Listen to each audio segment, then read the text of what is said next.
Bienvenue à tous dans ce nouveau numéro du Focus de la semaine consacré aux actualités saillantes qui ont dominé la scène nationale et internationale. Et nous entamons ce focus notamment avec l'inauguration de la première phase d'un lot de logements de 440 logements modernes au PK13, un chapitre de plus qui s'inscrivait dans la politique de logement du président de la République, Ismaël Omar Guelleh.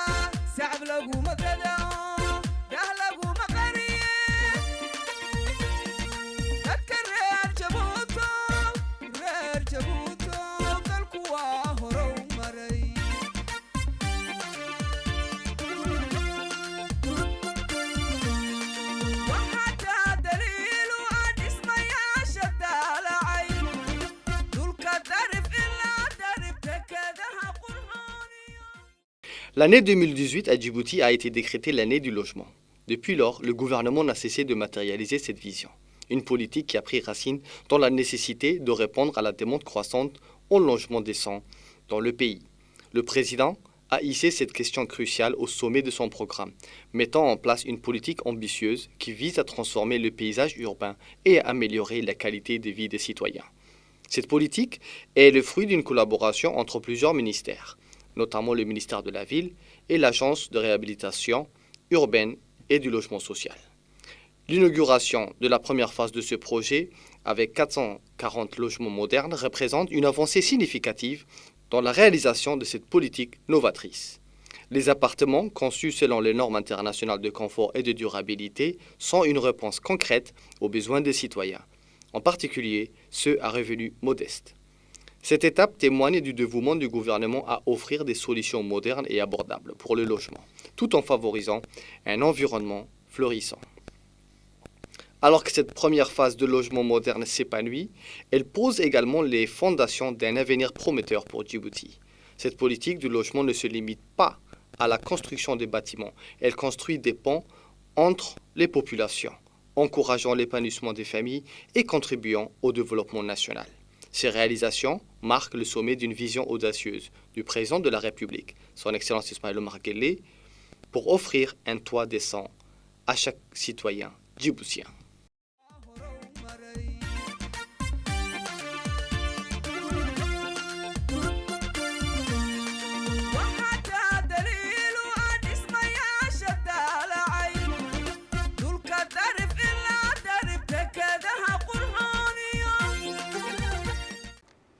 Cette fois-ci, nous allons à Obok pour parler de l'usine de recyclage de déchets, son évolution vers la transformation de déchets plastiques en pavés. Eh bien, représente une véritable avancée dans le domaine de la politique environnementale. Cette initiative audacieuse illustre non seulement la volonté du gouvernement de répondre aux défis gouvernementaux écologiques actuels, mais aussi son désir de façonner un avenir durable, prospère pour les générations à venir. L'arrivée et l'installation de ces nouvelles machines marquent le début d'une transformation majeure. La conversion des déchets plastiques de la région en pavés aux formes et aux dimensions variées. Cette avancée représente bien plus qu'une simple innovation industrielle. Elle incarne également un pas décisif vers une solution durable pour la gestion des déchets, tout en donnant naissance à des produits fonctionnels et utiles. Cette visite remarquable reflète l'engagement ferme du gouvernement envers la protection de l'environnement et du développement durable. Il s'agit d'une preuve tangible de la volonté politique de promouvoir des initiatives novatrices, à l'image de cette unité de recyclage du plastique. Cette dernière revêt une double importance en contribuant à la préservation de notre planète tout en stimulant la croissance d'une économie circulaire florissante. La mise en place de cette usine de recyclage démontre clairement que les autorités gouvernementales reconnaissent l'impératif de prendre des mesures concrètes pour contrer les défis environnementaux contemporains. en transformant les déchets plastiques qui sont devenus une préoccupation majeure pour de nombreuses collectivités en matériaux de construction solides et durables. L'usine d'Obok agit en véritable pionnière. Cette initiative s'inscrit dans une vision à long terme visant à réduire l'empreinte écologique de la région tout en offrant des retombées économiques positives. Au-delà de l'aspect environnemental, cette démarche met également en évidence la compréhension profonde du gouvernement quant à la nécessité d'une approche holistique du développement. En soutenant activement des projets comme celui-ci, les autorités prouvent leur engagement envers la création de synergies entre la croissance économique, la responsabilité environnementale et la bienveillance sociale. Une étape révolutionnaire vers un avenir équitable, radieux et florissant. Dans notre rubrique, il sera question du projet de transfert monétaire et de renforcement du capital humain, connu sous son acronyme PITCH. Ce projet novateur combine transfert monétaire et renforcement du capital humain afin de créer un impact positif profond au sein des communautés. Dans un monde où la lutte contre la pauvreté et l'inégalité reste un défi majeur, le projet intégré de transfert monétaire et de renforcement du capital humain offre une lueur d'espoir. Cette initiative unique est en train de transformer des vies et d'ouvrir de nouvelles opportunités pour un avenir meilleur. Ce projet marie l'innovation financière et l'élévation des capacités humaines. L'essence de cette initiative repose sur deux piliers fondamentaux: assurer une sécurité financière et investir dans le développement personnel. C'est dans ce cadre que le ministère des Affaires sociales s'est associé avec la Banque mondiale pour soutenir les communautés vulnérables à travers le projet PITCH, en particulier celles vivant au milieu rural. Avec les transferts monétaires trimestriels, le projet a renforcé l'économie et amélioré la vie des milliers d'individus, tout en favorisant l'autonomie grâce à des initiatives décentralisées par la mise en place des caisses rurales d'épargne et de crédit et la création de 120 sous-projets et 60 comités du développement local, renforçant ainsi la cohésion sociale. Cette vision audacieuse du ministère englobe également des caisses rurales d'épargne et de crédit, établissant 25 caisses dans les coins les plus éloignés du pays. Ces groupes, composés de 10 à 20 membres chacun, ne sont pas de simples banques. Ils sont les gardiens d'une culture d'épargne et de crédit, accompagnée d'une éducation financière cruciale pour une gestion éclairée des ressources. Une histoire de transformation s'écrit sous nos yeux. Les fondations se renforcent, les horizons s'élargissent et les communautés se retrouvent au cœur d'un changement, porteur de promesses. Une vision qui va bien au-delà des mots, guidée par l'action et destinée à façonner un avenir durable. Jeunes, dynamique et durabilité. Lors de la Journée internationale de la jeunesse à Djibouti, la République de Djibouti a réaffirmé notamment son engagement en faveur de la jeunesse, du développement durable.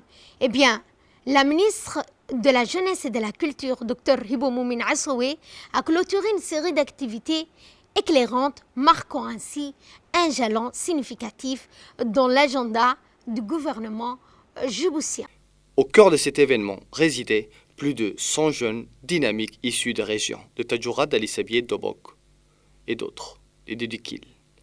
Ces jeunes ont eu l'opportunité de participer à une formation approfondie sur les concepts d'économie verte et d'économie bleue, démontrant ainsi le dévouement du gouvernement à investir dans l'éducation et le renforcement des compétences de la jeunesse djiboutienne.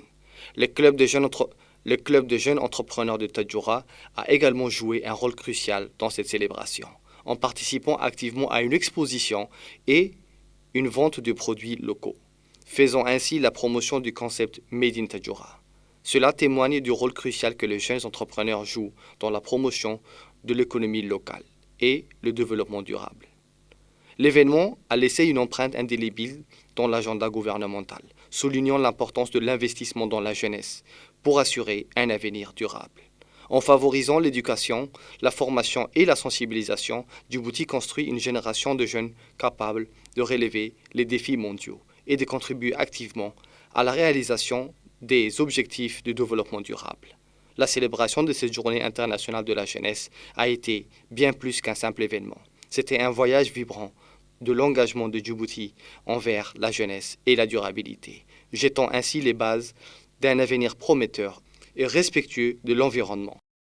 Dans l'actualité régionale et internationale, l'Égypte s'engage vers un avenir plus propre avec l'adoption croissante de chauffe-eau solaire.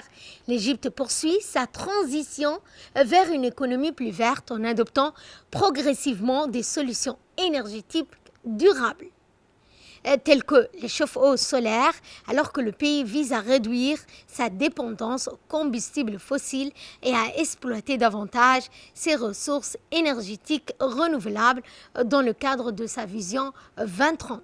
Ces initiatives, telles que la société Shamsina, montrent l'impact positif sur les communautés locales. Dans de nombreuses régions égyptiennes, l'accès à l'eau chaude est un défi quotidien pour de nombreux ménages. La société Shamsina, incubée au Harvard Innovation, s'est penchée sur cette question en développant des chauffe-eau solaires thermiques. Leurs efforts ont permis d'apporter une solution tangible à cette préoccupation commune. L'un des avantages les plus évidents de ces chauffe-eau solaires est la réduction du temps nécessaire pour chauffer l'eau. Pour de nombreuses familles, en particulier dans les régions à faible revenu, cette amélioration s'est traduite par un gain de temps précieux et une meilleure qualité de vie. De plus, ce système permet de réduire le coût de fonctionnement par rapport aux méthodes traditionnelles de chauffage de l'eau, souvent coûteuses et peu efficaces. L'impact environnemental positif ne peut être négligé. Le chauffage au solaire contribue à la réduction des émissions de gaz à effet de serre. Bien que les experts soulignent que ces systèmes ne pourront occuper qu'une part limitée du marché énergétique global, ils constituent néanmoins une étape importante vers un avenir plus durable. Shamsina a déjà installé avec succès 30 chauffe-eau solaires dans divers quartiers à faible revenu à travers le pays. Cette initiative a permis d'offrir un accès à l'eau chaude dans des endroits où cela était autrefois un luxe. Pour de nombreuses familles, c'est une avancée significative qui améliore la qualité de vie et leur autonomie énergétique. Éveiller l'avenir de l'Afrique, à travers des formations qualifiantes et agriculture durable pour contrer le chômage des jeunes. Le chômage des jeunes reste un défi majeur sur le continent. Pour remédier à cette situation, le Fonds international du développement agricole des Nations unies, le FIDA, collabore étroitement avec les gouvernements afin donc de financer des centres de formation pour lutter contre le chômage en Afrique. Ces centres de formation qualifiantes permettent aux jeunes d'acquérir les compétences nécessaires pour répondre aux besoins du marché du travail, tout en les mettant en contact avec des entreprises et des sociétés privées. Cette interaction directe favorise une meilleure compréhension des attentes et des exigences professionnelles, offrant ainsi une transition plus fluide vers le monde du travail. L'un des participants, Lionel Patrick, du Youth Hub au Cameroun, explique « Non seulement nous formons des jeunes au quotidien, mais nous formons également des étudiants qui quittent l'école pour rentrer à l'université. À savoir que l'on peut sortir de l'école et avoir directement un emploi où l'on peut acquérir de l'expérience au fil du temps, c'est quelque chose de merveilleux, a-t-il dit. En plus de répondre aux besoins du marché actuel, ces initiatives de formation qualifiante et d'agriculture durable contribuent à la transition verte.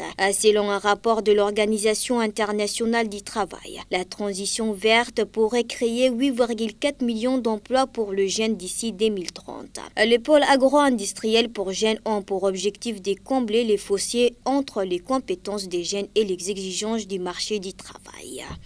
Et pour clore ce focus, nous allons parler du Covid-19. Cette reprise mondiale avec 1,5 million de nouveaux cas de Covid-19. L'OMS appelle également à la vigilance et à l'intensification de la vaccination. Le Covid-19 est en train de ressurgir à travers le monde avec une augmentation notable des cas signalés au cours des derniers mois selon l'OMS. En France, la hausse des cas est en partie attribuée aux récentes festivités et cette augmentation de l'incidence s'est concentrée principalement dans le sud-ouest. Le ministre de la Santé souligne la nécessité de rester vigilant face à la circulation continue du virus, même si elle reste faible. Il indique que la coexistence avec la résurgence du virus sera probablement nécessaire pendant plusieurs saisons à venir.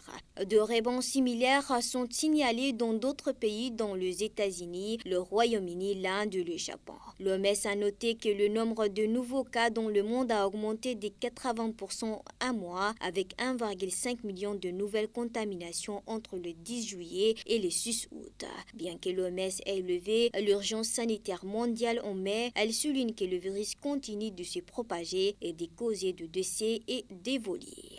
Cependant, le suivi de la situation épidémiologique est compliqué en raison du manque de données résultant de la diminution du nombre de tests. Il est donc urgent que les autorités sanitaires rétablissent un système de surveillance fiable au Covid-19. C'est sur ce point que ce focus de la semaine touche à sa fin. Merci à vous de l'avoir suivi.